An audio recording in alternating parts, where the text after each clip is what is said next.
शिक्षक समन्वय संघाचा, शिक्षक समन्वय संघाचा 100% अनुदान, 100% अनुदान, 100% अनुदान। लढेंगे लढेंगे जितेंगे 100% अनुदान। अरे असं कसं देत नाही, अरे असं कसं देत नाही। We want justice, we want justice। शिक्षक समन्वय संघाचा, शिक्षक समन्वय संघाचा। नमस्कार, मी अनिकेत, आपण पाहत आहेत ठळक वार्ता। प्रामुख्याने जर पाहिलं तर शिक्षक विद्यार्थी घडवण्याचं काम करतो आणि देशाची पुढची पिढी जी असते ते शिक्षकांच्याच हातात असते। परंतु आपण जर या ठिकाणी पाहिलं तर मुंबईच्या आझाद मैदान या ठिकाणी शिक्षण समन्वयक संघाकडून आंदोलन केलं जात आहे।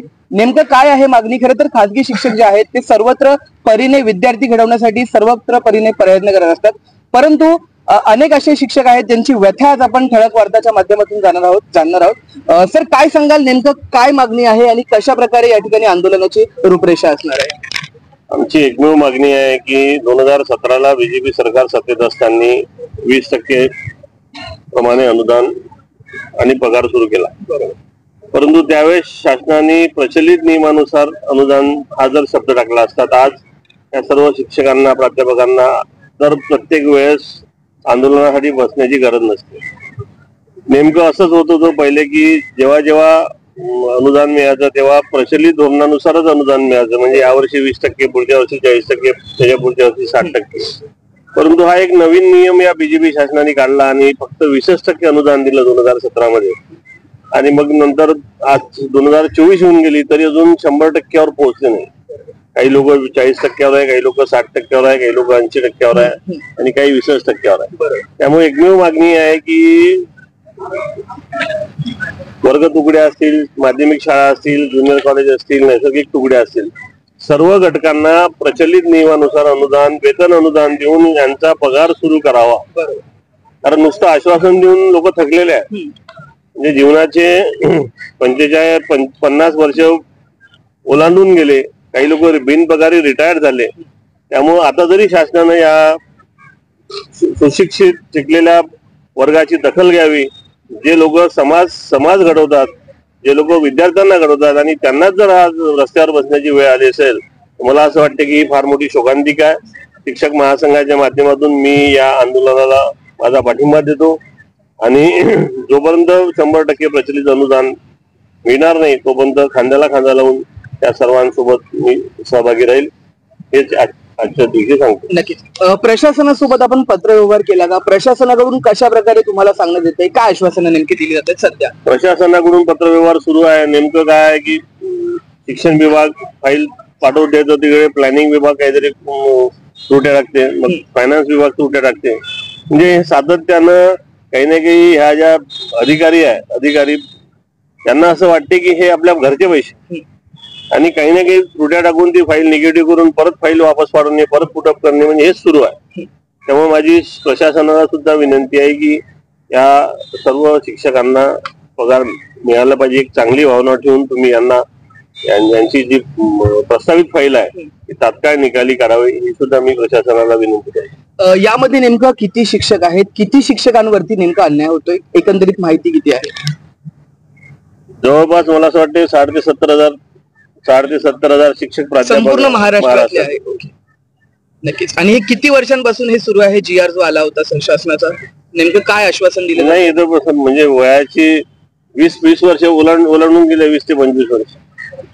कोणी 50ला टेकलाय, बिनपगारी आहे, काही बिनपगारी रिटायर झालेले आहे, त्यामुळं हे तर पूर्ण आयुष्यच उद्ध्वस्त झालंय। नक्कीच। जर आपण पाहिलं तर संपूर्ण महाराष्ट्रातले शिक्षक यामध्ये आपला अन्याय जो आहे तो गेल्या अनेक वर्षांपासून सहन करतात। काही शिक्षक आहेत, आपण त्यांच्या देखील प्रतिक्रिया जाणून घेऊयात। खरं तर शिक्षक म्हणून एक भूमिका असते की आपण देश घडवतो, विद्यार्थी घडवतो, परंतु त्यांच्यावरती आज अशा प्रकारची वेळ येणं, कालच देशाने जर आपण पाहिलं तर साक्षरता दिवस साजरा केला, आणि शिक्षकांवर अशा प्रकारे वेळ येणं कशा प्रकारे लोकशाहीचा शोकांतिका करता? आता या ठिकाणी ज्या पद्धतीनं 26 नोव्हेंबर 1949ला भारतामध्ये भारतीय राज्यघटना अंमलात आणली गेली आणि तिथून पुढे खरी लोकशाही सुरू झाली, प्रत्येक कोणताही कामगार असू दे त्याला हक्काचं वेतन मिळालंच पाहिजे, पहिली गोष्ट. आणि ते वेतन हे सर्व प्रमाणात असायला पाहिजे. एकीकडे असे काही शिक्षक लोक आहेत की त्यांना 100% वेतन दिलं जातं, आणि अशीकडे काही शिक्षक आहेत त्यांना त्या 100%च्या तुलनेमध्ये 20%, 40% आणि 60% वेतन दिलं जातं. आणि काही शिक्षक असे आहेत की त्यांना अद्यापही कुठल्याही प्रकारे शिक्षक वेतन दिलं जात नाही अथवा त्यांना वेतनाचा लाभ मिळालेला नाही. म्हणून दिनांक 16 ऑगस्ट 2024 पासून आज या आंदोलनाचा 25वा दिवस आहे. सरांनी सांगितल्याप्रमाणे 15 नोव्हेंबर 2011 आणि 4 जून 2014 या शासन निर्णयातील ज्या अटी व शर्ती त्यामध्ये सांगितलेल्या आहेत त्याच्या अधीन राहून जर ते वेतन अनुदान सुरू केलं असतं तर कदाचित आम्हाला आज या वेळेला या मैदानामध्ये आम्हाला पुन्हा येण्याची गरज भासली नसती. पण दुर्दैव 19 सप्टेंबर 2016च्या शासन निर्णयान्वये या सर्व 2 GR मधील गोष्टी या रद्द करण्यात आलेल्या. भले महायुती सरकारने त्यावेळेला प्राथमिक माध्यमिक शाळांना 20% अनुदान दिलं, परंतु उच्च माध्यमिक शाळांना कुठल्याही प्रकारे अनुदान दिलं नव्हतं. महाराष्ट्राच्या सरकारचा इतिहास आहे, जेव्हापासून या कायम विनाअनुदान शाळांना अनुदान दिलं गेलं तर ते 2009-14 नंतरचा आपण इतिहास काढू तर कोणत्याही सरकारच्या काळामध्ये एका टप्प्यामध्ये अनुदान दिलं गेलं, दुसरा टप्पा त्यांनी कोणत्याही प्रकारे दिला नाही. परंतु या महायुती सरकारला ही चांगली संधी आहे की त्यांच्या काळामध्ये किमान ते 2 टप्पे देऊ शकलेत. आणि भविष्यात या मैदानावरील शिक्षकांना या मैदानावर कुठल्याही प्रकारे न येऊ देण्याची जबाबदारीही त्यांनी घ्यावी, जेणेकरून आम्हाला प्रतिवर्षाप्रमाणे सोडून द्यावं. आजच 100% देऊन टाका, आम्ही पुन्हा मैदानाकडे येणार नाहीये. पुन्हा कशाला प्रतिवर्षाप्रमाणे मागतोय आम्ही सुद्धा, इकडे मैदानाकडे येणार नाहीये. म्हणून कुठेतरी ती लोकशाही या देशासहित या महाराष्ट्रामध्ये जिवंत आहे हे दाखवण्याचा प्रयत्न मात्र शासनाने करावा. आम्ही करतोय कारण लोकशाही मार्गानेच लढतोय.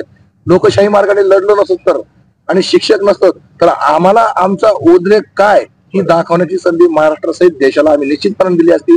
परंतु आम्ही शिक्षक आहोत, लोकशाही मार्गाने आंदोलन करतायत. कुठेतरी लोकशाहीची पायमल्ली या ठिकाणी तुडवली जाऊ नये. माननीय उच्च न्यायालय मुंबई यांच्या आदेशाचं पालन आम्ही निश्चितपणे या ठिकाणी करतोय. अपेक्षा एवढीच आहे की शासनाने आम्हाला 100% आजच न्याय द्यावा किंवा येणाऱ्या 2 दिवसात न्याय द्यावा. आम्ही भविष्यात आझाद मैदानामध्ये येणार नाही. नक्की. प्रामुख्याने जर पाहिलं तर शिक्षक जो असतो तो विद्यार्थ्यांच्या ज्ञानाचा मार्ग जो खुला करतो, परंतु आज जर पाहिलं तर त्या शिक्षकांवरती रस्त्यावर येण्याची वेळ आलेली आहे. सर, जाता जाता सरकारला काय आवाहन कराल, जर आंदोलन जर इशारा जर आपला मागण्या ज्या आहेत त्या मागण्या केल्या नाही तर पुढचा इशारा काय असेल तुमच्या प्रशासनाला? येणाऱ्या 2-3 दिवसात जर या शासनानं 100% अनुदानाची घोषणा म्हणजे वेतन अनुदान जर लागू केलं नाही त्याचा परिणाम निश्चितच येणाऱ्या विधानसभेवर शिक्षकांच्या माध्यमातून विधानसभेवर त्याचा परिणाम होईल. आणि ज्या पद्धतीनं नाही नो वेतन नो नोट, त्यामुळे त्याचा नक्कीच आता मागे झालेल्या पदवीधर शिक्षक मतदारसंघामध्ये शासनाला त्याची चुणूक लागलेलीच आहे. त्यामुळे त्यांनी आता आमच्या संयमाचा बांध फोडू नये आणि जर संयमाचा बांध फुटला तर येणाऱ्या विधानसभेत त्याचे चित्र वेगळे दिसते. एकीकडे सरकार प्रायव्हेटायझेशन कडे जास्त लक्ष देते, परंतु खासगी शिक्षकांवरती अशा प्रकारे वेळ येते. याकडे कशा प्रकारे बघता की एकीकडे सरकार स्वतः म्हणते की प्रायव्हेटायझेशन झालं पाहिजे आणि दुसरीकडे प्राथमिक विभाग असेल किंवा इतर खासगी विभाग असेल यावरती शिक्षणावरती अन्याय होतोय असं वाटतं? खऱ्या अर्थानं बहुजनांच्या गोरगरिबांच्या विद्यार्थ्यांना शिक्षण मोफत भेटलं पाहिजे ही जे मोफत शिक्षण देण्याची प्रणाली आहे या प्रणालीपासून शासन कुठेतरी पळ काढत आहे. मला असं वाटतं की सगळे प्रायव्हेटायझेशन करून त्या गरिबांच्या मुलांना शिक्षणापासून वंचित ठेवते की काय असा घात शासन करते असं आम्हाला वाटतंय. कारण ज्या पद्धतीनं प्रायव्हेटायझेशन सुरू आहे, ज्या पद्धतीनं इंग्रजी शाळेचं वाटप सुरू आहे, त्या पद्धतीनं येणाऱ्या आमच्या ज्या खासगी माध्यमिक किंवा उच्च माध्यमिक शाळा कॉलेजेस आहेत याच्यावर फार विपरीत परिणाम झालेला आहे. त्यामुळं माझी शासनाला हे सुद्धा विनंती आहे की बहुजनांच्या मुलांना, गोरगरिबांच्या मुलांना, शेतकरी, कष्टकरी, शेतमजुरांच्या मुलांना चांगला दर्जेदार उत्तम शिक्षण मिळालं पाहिजे आणि त्यासाठी ह्या सर्व शिक्षक प्राध्यापकांना पगार मिळाला पाहिजे.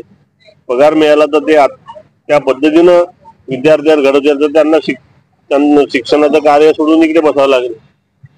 त्यामुळे हे सुद्धा शासनाने समजलं पाहिजे असं मला वाटतं.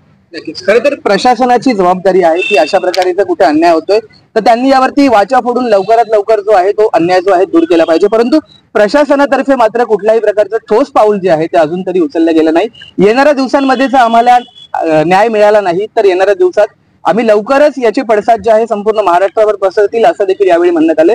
आणि त्याचबरोबर येणाऱ्या निवडणुकांमध्ये देखील याचा फटका जो आहे तो राजकारण्यांना बसेल आणि नो वोट नो पेमेंट अशी मोहीम देखील यावेळेस राबवली जाईल असा प्रकारचा इशारा जो आहे तो यावेळी शिक्षकांकडून दिलेला आहे. आता प्रशासन याकडे कशा प्रकारे पाहतंय आणि खासगी जे शिक्षक आहेत त्यांना न्याय मिळतो का हे देखील येणाऱ्या काळांमध्ये पाहणं महत्वाचं ठरणार आहे. तुर्तास इतकंच. व्हिडिओ जर्नलिस्ट राहुल साळवे सोबत मी अनिकेत, ठळक वार्ता, मुंबई.